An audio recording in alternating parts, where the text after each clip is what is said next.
Continuando nosso processo, para proferir a palestra Deus e o Universo, o livro, chamamos com uma salva de palmas nosso querido amigo Gilson Freire, daqui de Belo Horizonte.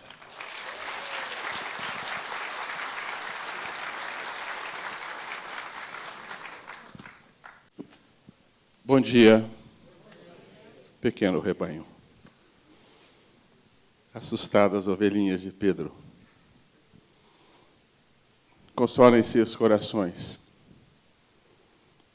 As luzes do infinito aquecem agora as nossas almas.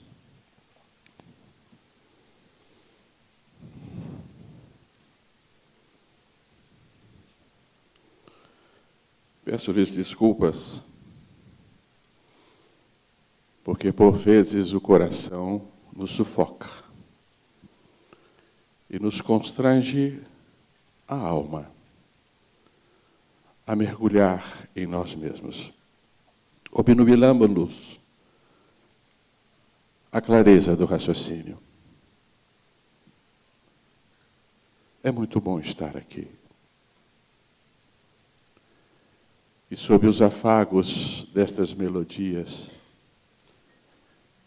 eu me recordava que em um de nossos congressos, aliás, vieram me dizer que o som está muito alto, um pouco desagradável para os ouvidos.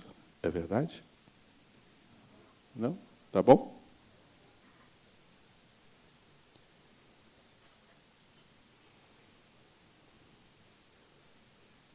Meu amigo Wesley, essa luz nos olhos, para quem é das trevas,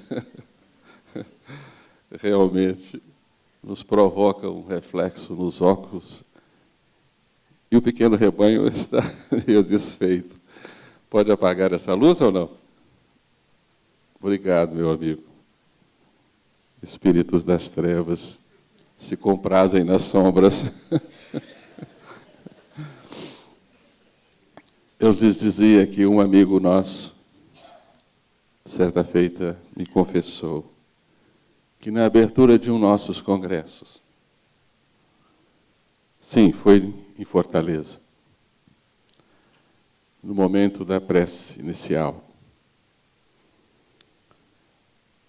subitamente apareceu diante de seus olhos pés descalços, empoeirados, sandálias gastas, envelhecidas.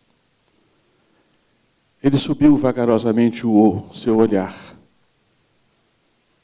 como uma ovelha assustada, por não suportar aquela visão.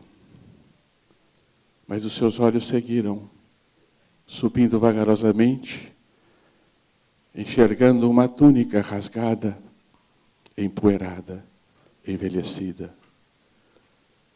Subindo vagarosamente o seu olhar, ainda temeroso, ele viu pendente uma corda rústica, cingida em sua cintura. Mas aí a visão se estancou. Ele não podia suportar mais. E uma cálida voz sussurrou aos seus ouvidos: um dia, pequena ovelha, poderás divisá-lo por inteiro. E nós nos emocionamos às lágrimas com a descrição que este amigo nos fez.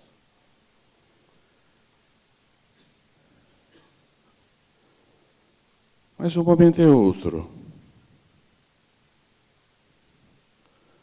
O momento é para lhes falar de uma alvissareira notícia que nós temos que albergar no coração.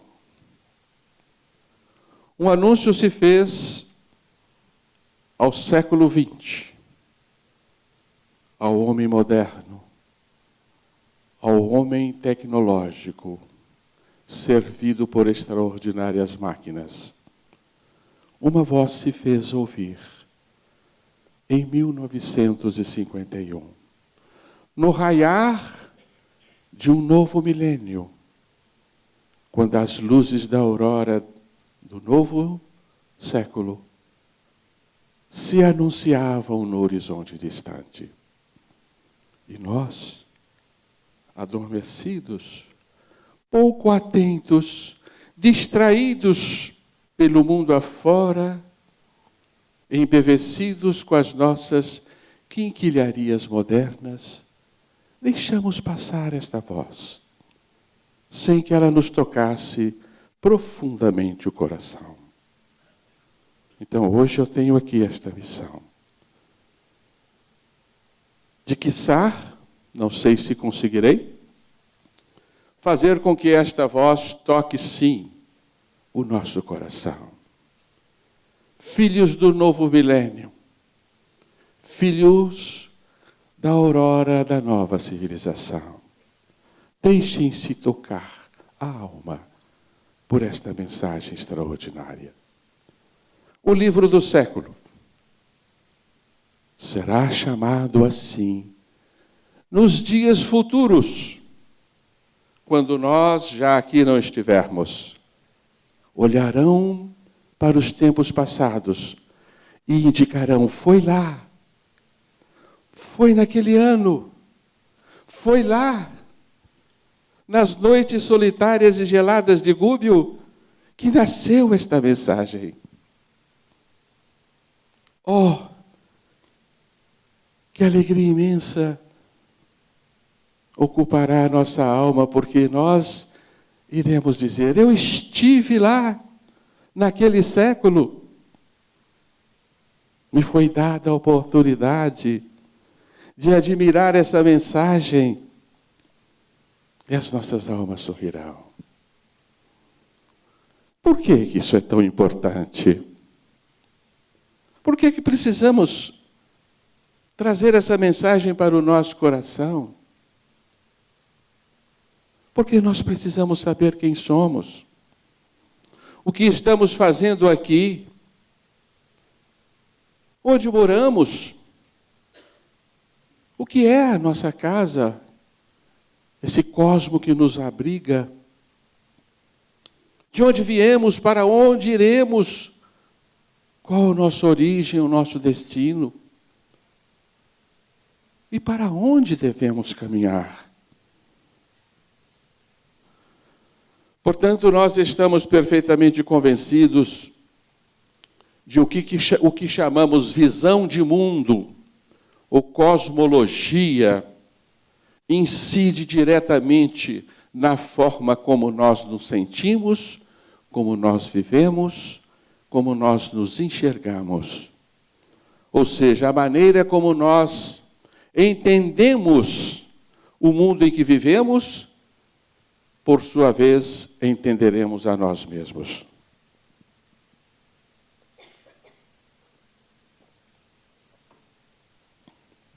Conta-nos a história que, certa feita, Sócrates convidou seu amigo Fedro para conversarem sobre o amor. Saíram pelos pórticos de Atenas, caminharam pelo rio Heleno. Era um dia de verão, eles descalços, embeveciam seus pés naquelas águas claras e tépidas.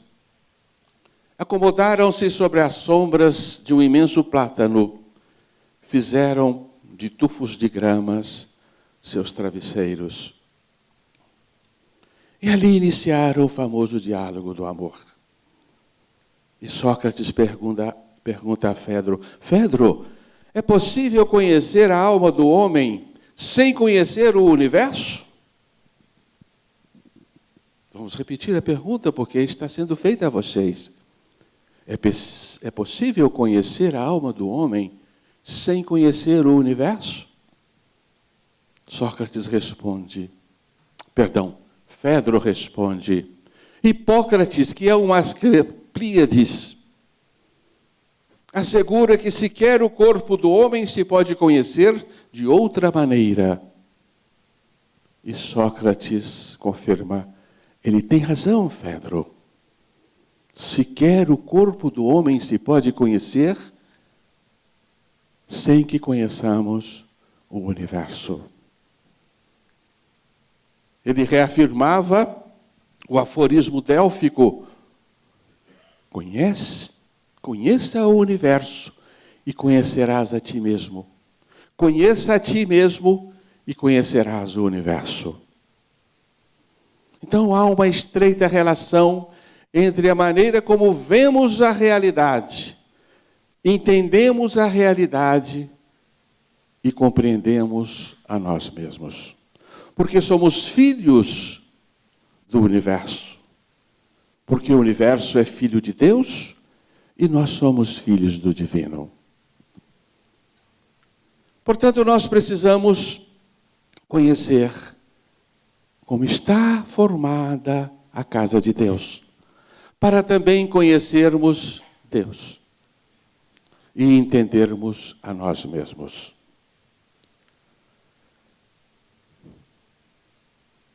Mas hoje, nós estamos no ano de 1613. Sim, estamos em 1613. Um senhor de olhar profundamente sábio sobe as escadas do campanário de São Marcos, na cidade de Veneza. Ele se faz acompanhar de 3 sacerdotes, 3 clérigos. Um deles de grande importância na igreja. Sim, ali está um deles representado. Ele queria dizer àquele sacerdote das grandes novidades que ele havia constatado na configuração do céu. Ele construir uma pequena luneta rudimentar, mas com aquela luneta ele examinara a abóboda celeste e fizera importantes constatações.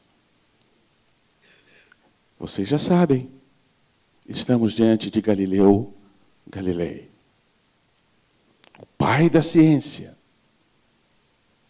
homem dotado de profunda sabedoria.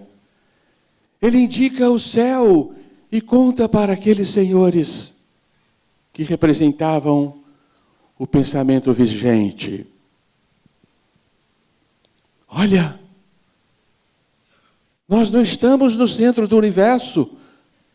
A Terra está a girar em homenagem ao nosso amigo. O nosso gerundismo fere os seus ouvidos. A Terra está a girar ao redor do Sol. O Sol não é um luzeiro firme em abóbada vítrea, em esfera vítrea. Não. É uma grande estrela.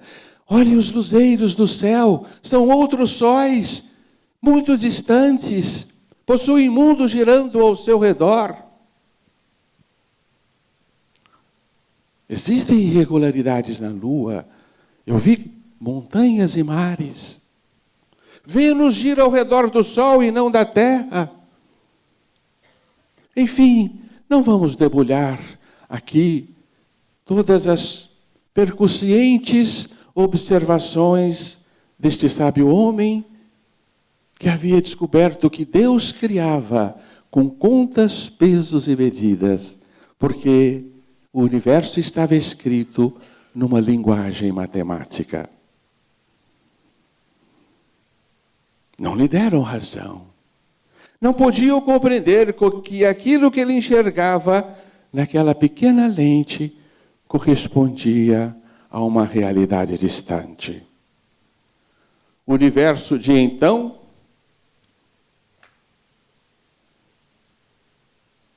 Perdão, gente.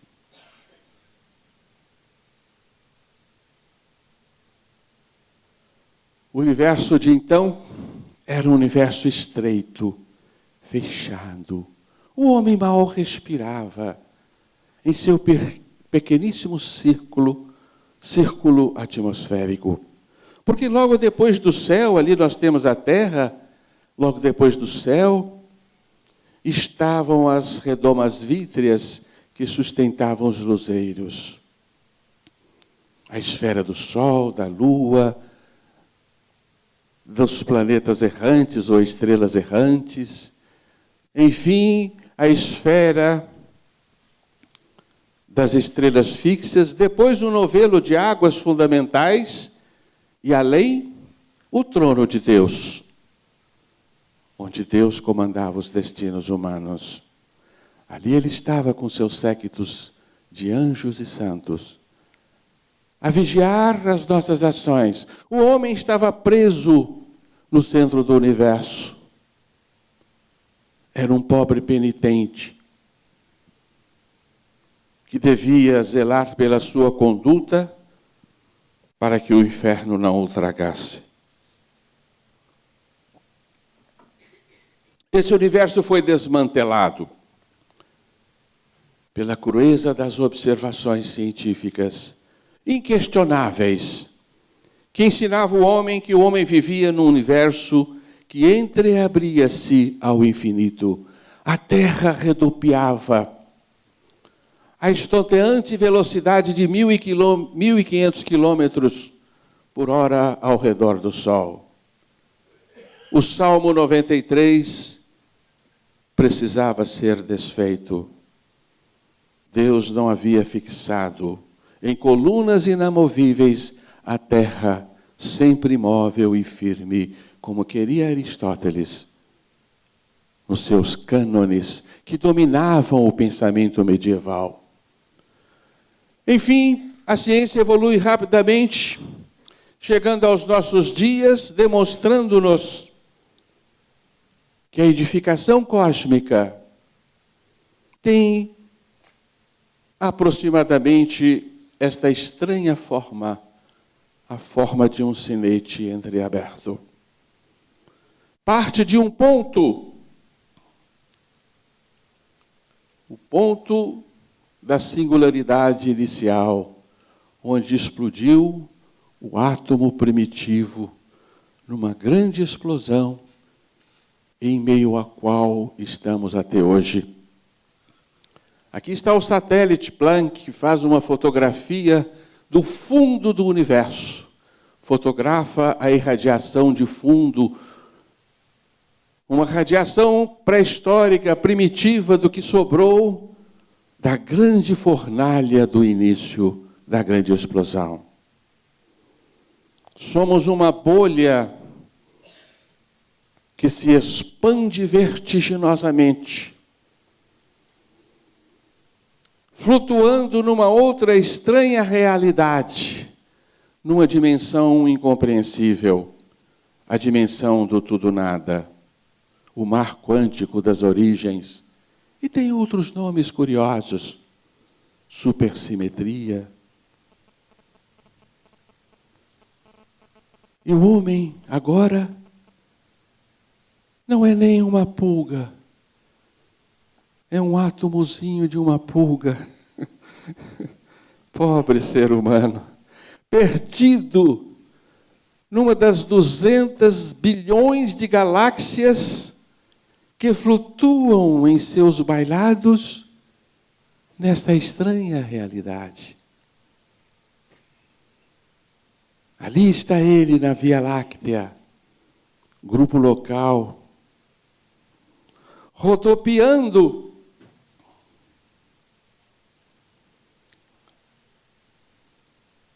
na periferia, num dos braços da Via Láctea. Há 30 mil anos-luz da sua periferia, há 70 mil anos-luz de seu centro. Não ocupamos nenhuma posição privilegiada neste cosmos. Somos uma poeirinha, perdida na vastidão infinita e negra do palco cósmico. Sufocados, a nossa alma se pergunta: mas o que é isto? O que eu faço aqui? O que eu significo? Que importância eu tenho? E pobre homem, agora ele é um órfão, ele é filho do nada. Ele não tem mais um destino, como não teve também uma origem, senão de um amontoado de átomos. de partículas e forças interativas que o fizeram.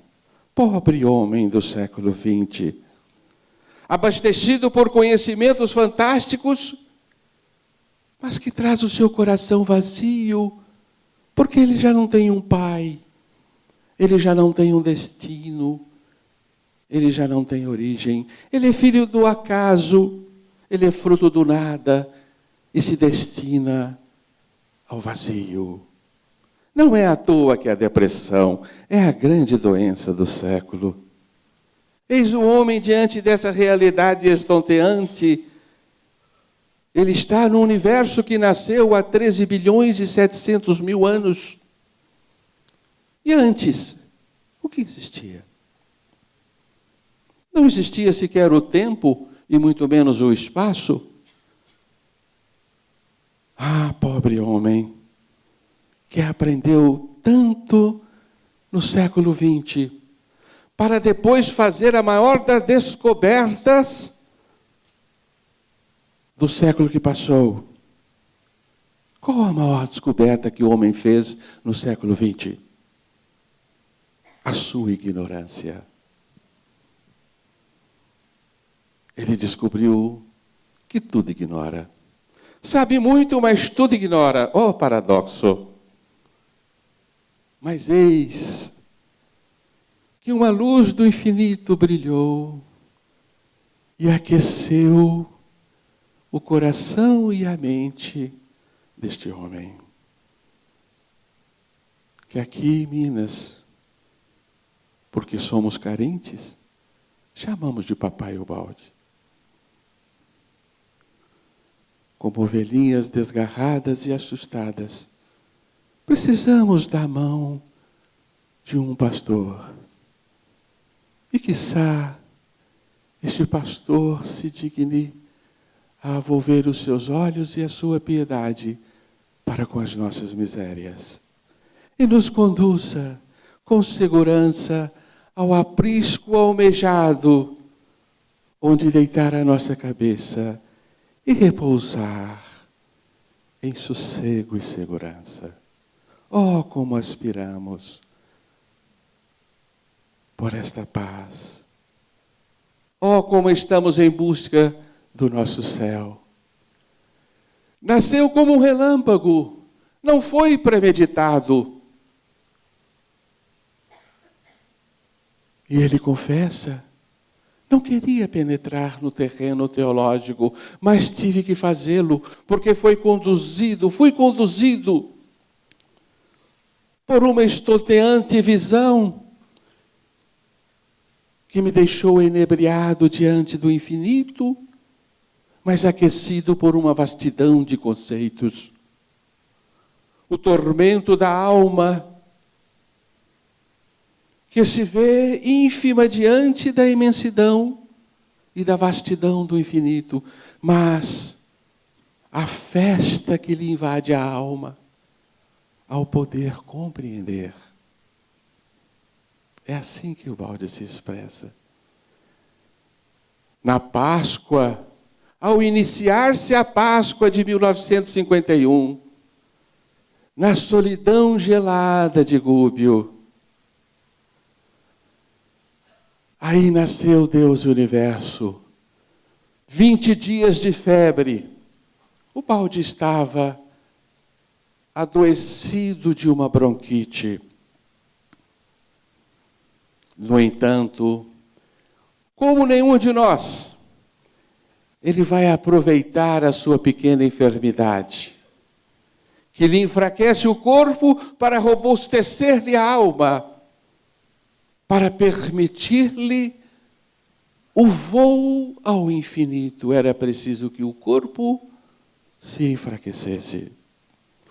Era preciso que a febre lhe consumisse o raciocínio concreto, para que o raciocínio abstrato pudesse dilatar-se a uma imensidão incomensurável e conectar-se com as altas esferas, as esferas noúricas que lhe nutriam o pensamento.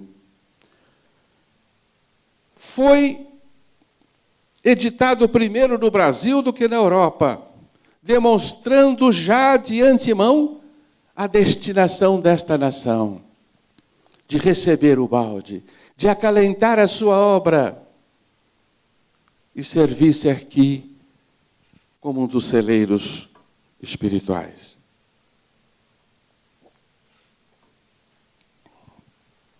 Aqui nós temos a primeira edição no nosso país, tradução de Erlino Salzano, Adalto Fernandes de Andrade, Medeiros Correia Júnior. Aqui a sua última edição em italiano. E aqui o balde em 1951, quando ele vai escrever para nós esta obra. Aqui a casa onde ele residia nas montanhas, na encosta de Gúbio, pequena cidade, a 32 quilômetros de Assis, numa arquitetura admirável, estacionada na Idade Média. Ali, na velha Europa, estagnada em seus arcaicos conceitos, abolorecidos pelo tempo, é ali, no coração da Itália, na velha Úmbria, ao lado do berço do santo, o Santo de Assis, naquela rica atmosfera espiritual, riquíssima de conceitos cristãos, provenientes da esfera crística. Era ali que devia nascer a vastidão desses conceitos. Aqui, uma das mais importantes edições que vigorou muito tempo entre nós, a penúltima edição, e agora saudamos e agradecemos ao Instituto Pietro Baldi por haver-nos renovado este extraordinário livro. Aí está à disposição de vocês. Sirvam-se, alegrem-se por terem esta possibilidade. Meu Deus, estamos sob o assédio da febre, que atinge até os elementais. Ô Wesley, põe para nós de novo. É os elementais da informática, não é? Eles ficam lá dentro.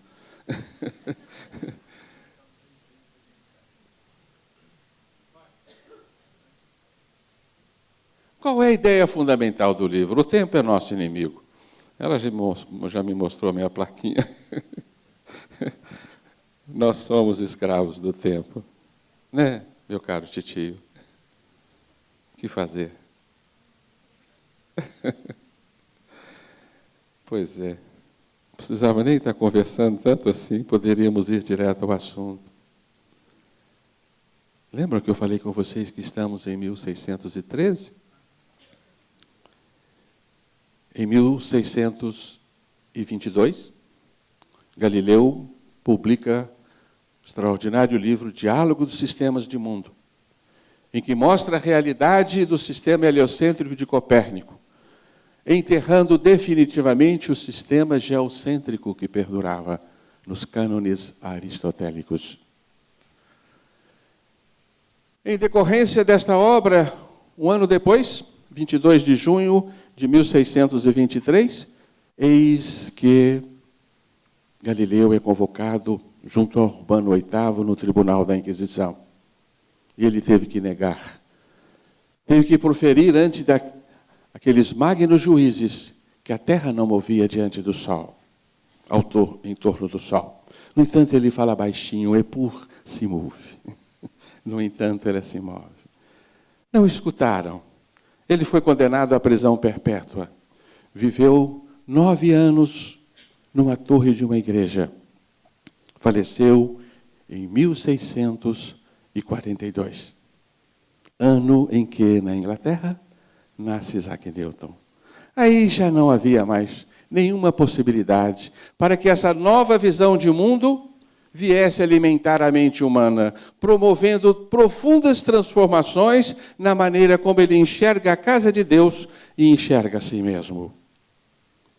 As sociedades serão abaladas por uma nova ética, uma nova maneira de pensar e de ver, não só a realidade, mas a si mesmo. Mas então vem o balde, com a obra Deus o Universo, fazer importantes reajustes à maneira como nós enxergamos a casa de Deus, o universo em que vivemos.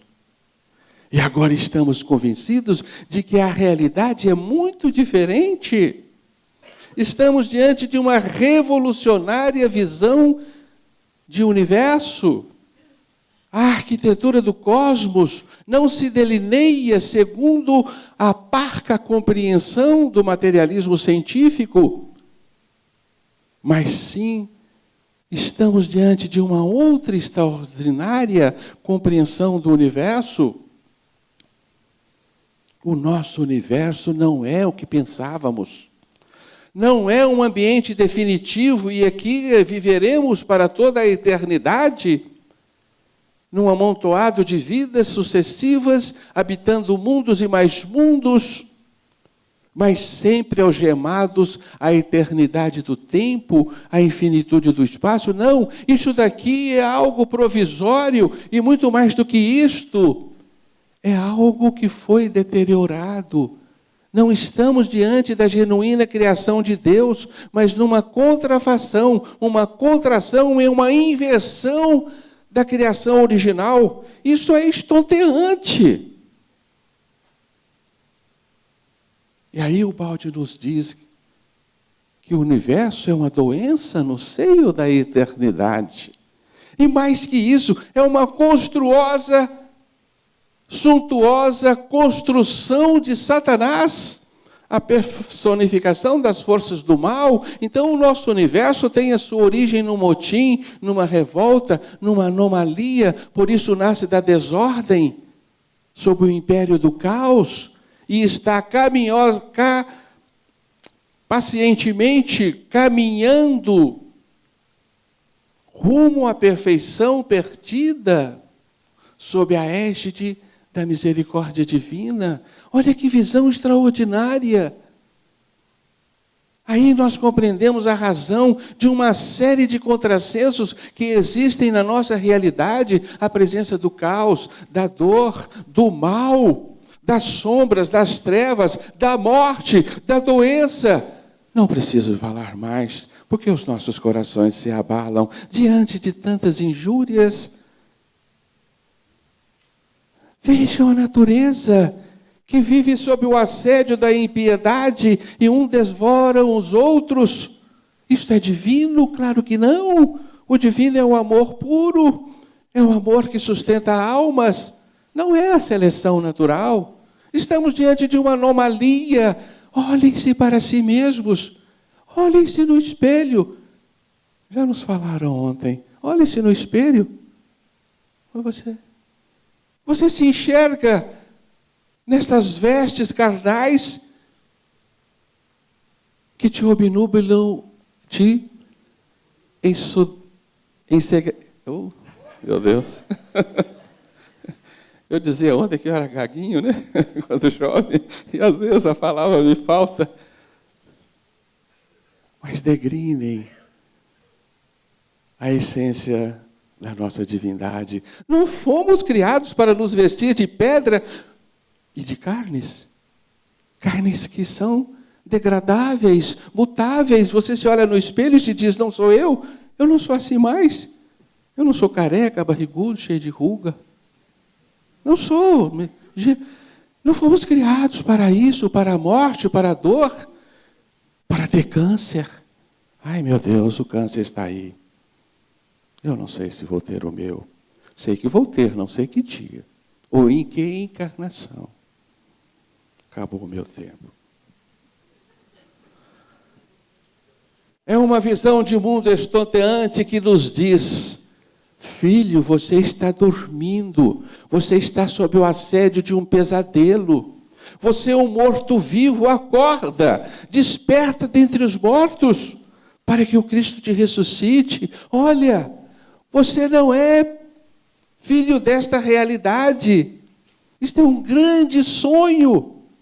Se você acordar, você verá que você é um Deus, que não foi feito para possuir envoltório algum, nem para estar vivendo aqui. Aqui não é o nosso lugar. Não é o mundo que há de nos fazer feliz, mas eis-nos presos a tantas preocupações miúdas do dia a dia que esquecemos. Então nós somos os anjos caídos. Sinto avançar um pouquinho no tempo. Faz parte da nossa rebeldia. Esta visão vos diz que sois consciências que despertam, almas que regressam a Deus.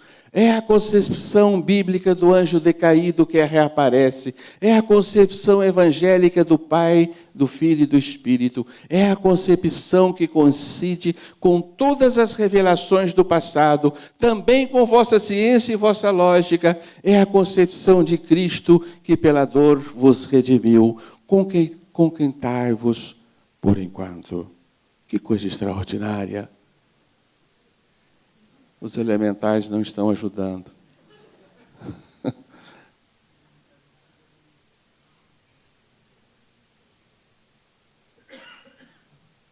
Estão excitados pela dinâmica das ideias.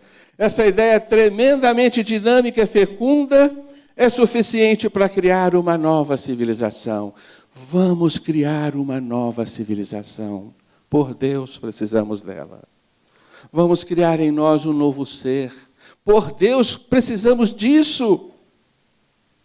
Precisamos compreender o que somos, de onde viemos, para onde vamos. Temos um destino glorioso nos aguardando a qualquer momento.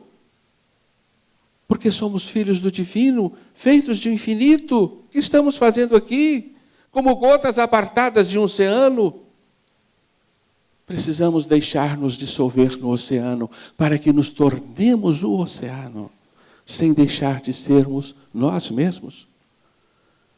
Sim, eis que Jesus vem à baila, porque em Deus Universo, o balde diz, restará uma única palavra, essência de todos os conceitos, todas as verdades e síntese do amor, Cristo. É a palavra que restará ao final.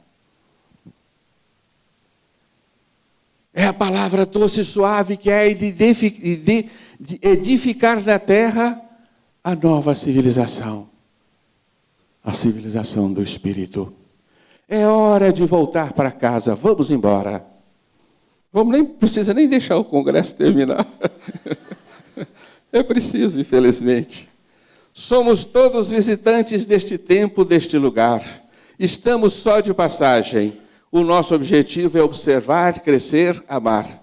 E depois, vamos para casa. Provérbio está escrito aqui, aborígene.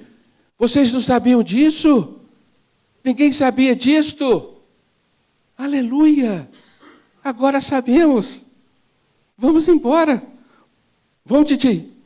Eu vou com você. Vamos embora. Paz e alegria para todos nós.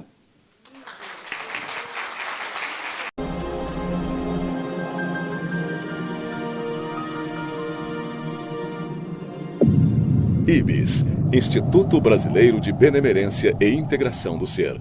www.ibis.org